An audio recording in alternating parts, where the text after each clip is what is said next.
ഗുജറാത്തിലെ ജനങ്ങൾ നിസ്കരിച്ചിട്ടില്ലെങ്കിൽ അവരെ വീട് ചുടണം, അവരെ കൊല്ലണം. ആരാ ചെയ്യേണ്ടത്?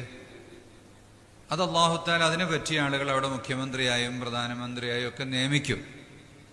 അപ്പൊ ഈമാനില്ലാത്തതിന്റെയും ഇബാദത്തില്ലാത്തതിന്റെയും കാരണം കൊണ്ടാണ് ഇത്തരം വിഷയങ്ങൾ സംഭവിക്കുന്നത്.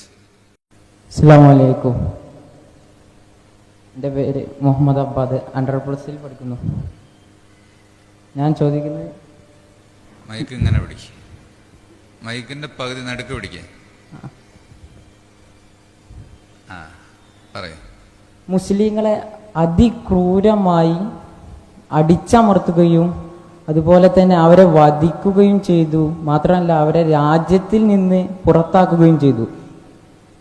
കഴിഞ്ഞ 2-3 വർഷങ്ങൾക്ക് മുമ്പ് റോഹിംഗ്യൻ മുസ്ലിം അതേപോലെ തന്നെ ഫലസ്തീൻ മുസ്ലിങ്ങളെയും അതിക്രൂരമായി അടിച്ചമർത്തുന്നതും വധിക്കുന്നതും രാജ്യത്ത് നിന്ന് കടത്തുന്നതുമെല്ലാം നമ്മൾ ഫോട്ടോയിലൊക്കെ കണ്ടിട്ടുണ്ട്.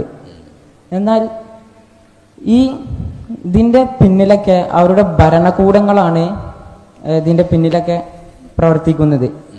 ഈ പ്രവർത്തനങ്ങൾക്കെതിരെ നമ്മുടെ ഇസ്ലാമിക ലോക പണ്ഡിതന്മാരും മുസ്ലിം രാജ്യങ്ങളും എന്തുകൊണ്ട് ഒരു സമിതി ഉണ്ടാക്കിയിട്ടില്ല?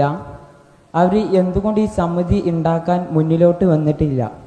ഇതാണ് വിശദീകരിച്ചത്. ഒന്ന്, ഫോട്ടോയിൽ കാണുന്നതെല്ലാം ശരിയല്ല. ഫോട്ടോയും വീഡിയോയും ആർക്കും എങ്ങനെയും ഉണ്ടാക്കാം. അതുകൊണ്ട് കാണുന്നതൊക്കെ ശരിയാണ് എന്ന് നമുക്ക് വിശ്വസിക്കാൻ കഴിയില്ല.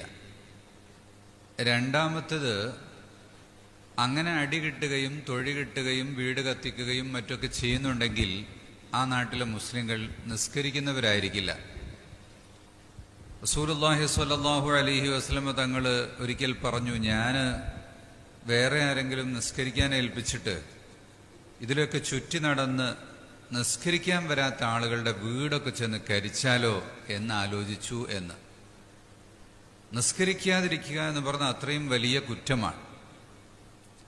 പക്ഷെ നമുക്ക് ഇവിടെ ഒരു രാജ്യത്ത് സ്വതന്ത്രമായി അത്തരം കാര്യങ്ങൾ നടപ്പിലാക്കാൻ പാടില്ല.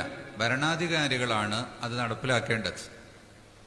അപ്പോൾ ഗുജറാത്തിലെ ജനങ്ങൾ നിസ്കരിച്ചിട്ടില്ലെങ്കിൽ അവരെ വീട് ചുടണം, അവരെ കൊല്ലണം. ആരാ ചെയ്യേണ്ടത്? അത് അല്ലാഹു തആല അതിനെ പറ്റിയ ആളുകൾ അവിടെ മുഖ്യമന്ത്രിയായും പ്രധാനമന്ത്രിയായും ഒക്കെ നിയമിക്കും. അപ്പൊ ഈമാനില്ലാത്തതിന്റെയും ഇബാദത്തില്ലാത്തതിന്റെയും കാരണം കൊണ്ടാണ് ഇത്തരം വിഷയങ്ങൾ സംഭവിക്കുന്നത്.